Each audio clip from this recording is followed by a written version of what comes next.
এভাবেই জীবন ঝুঁকি নিয়ে বাড়ি ফিরছেন মুসল্লিরা। দর্শক, এই মুহূর্তে আপনাদের সেই চিত্রই দেখানোর চেষ্টা করছি।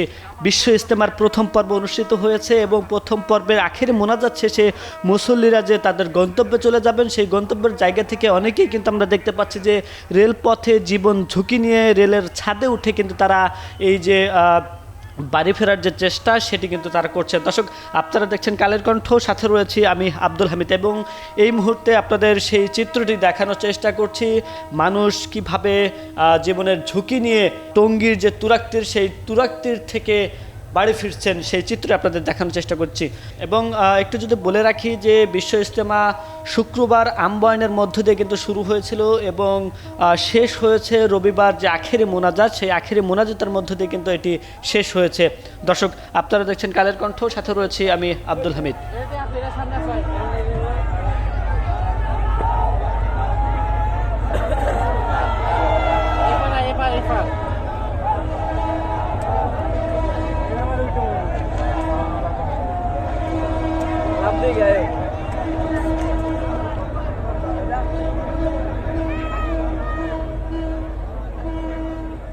বিশ্ব ইজতেমার প্রথম পর্ব অনুষ্ঠিত হয়েছে এবং প্রথম পর্বের আখেরি মোনাজাত শেষে মুসল্লিরা যে তাদের গন্তব্যে চলে যাবেন, সেই গন্তব্যের জায়গা থেকে অনেকেই কিন্তু আমরা দেখতে পাচ্ছি যে রেলপথে জীবন ঝুঁকি নিয়ে রেলের ছাদে উঠে কিন্তু তারা এই যে বাড়ি ফেরার যে চেষ্টা সেটি কিন্তু তারা করছেন। দর্শক, আপনারা দেখছেন কালের কণ্ঠ, সাথে রয়েছি আমি আব্দুল হামিদ এবং এই মুহূর্তে আপনাদের সেই চিত্রটি দেখানোর চেষ্টা করছি।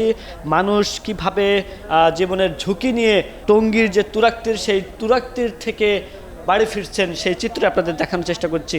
এবং একটু যদি বলে রাখি যে বিশ্ব ইজতেমা শুক্রবার আম্বায়নের মধ্য দিয়ে কিন্তু শুরু হয়েছিল এবং শেষ হয়েছে রবিবার যে আখেরি মোনাজাত, সেই আখেরি মোনাজাতের মধ্য দিয়ে কিন্তু এটি শেষ হয়েছে। দর্শক, আপনারা দেখছেন কালের কণ্ঠ, সাথে রয়েছি আমি আব্দুল হামিদ।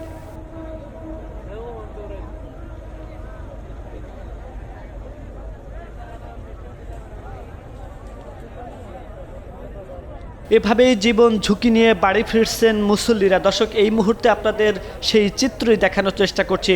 বিশ্ব ইজতেমার প্রথম পর্ব অনুষ্ঠিত হয়েছে এবং প্রথম পর্বের আখেরি মোনাজাত শেষে মুসল্লিরা যে তাদের গন্তব্যে চলে যাবেন, সেই গন্তব্যের জায়গা থেকে অনেকেই কিন্তু আমরা দেখতে পাচ্ছি যে রেলপথে জীবন ঝুঁকি নিয়ে রেলের ছাদে উঠে কিন্তু তারা এই যে বাড়ি ফেরার যে চেষ্টা সেটি কিন্তু তারা করছেন। দর্শক, আপনারা দেখছেন কালের কণ্ঠ, সাথে রয়েছি আমি আব্দুল হামিদ এবং এই মুহূর্তে আপনাদের সেই চিত্রটি দেখানোর চেষ্টা করছি।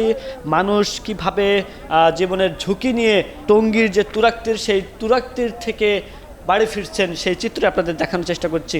এবং একটু যদি বলে রাখি যে বিশ্ব ইজতেমা শুক্রবার আম্বায়নের মধ্য দিয়ে কিন্তু শুরু হয়েছিল এবং শেষ হয়েছে রবিবার যে আখেরি মোনাজাত, সেই আখেরি মোনাজাতের মধ্য দিয়ে কিন্তু এটি শেষ হয়েছে। দর্শক, আপনারা দেখছেন কালের কণ্ঠ, সাথে রয়েছি আমি আব্দুল হামিদ।